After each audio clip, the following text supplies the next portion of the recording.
In this video, I'll show you how to run Instagram ads successfully in 2026 step by step. So whether you want more sales, followers, website traffic, or brand awareness, this guide will help you create smarter Instagram ad campaigns. Instagram ads can help you reach targeted audiences much faster than organic content alone. They're especially useful for businesses, creators, and online stores. Before creating any ad, decide what your goal actually is. Maybe you want website clicks, product sales, profile visits, messages, or video views. Make sure your Instagram account is connected to a Facebook page and set as a professional account before running ads. Now open Meta Ads Manager. This is the main dashboard where you create, manage, and track Instagram ad campaigns.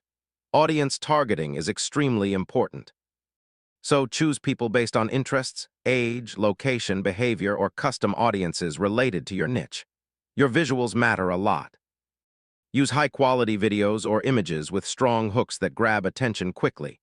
And that's basically the full guide to running Instagram ads successfully in 2026.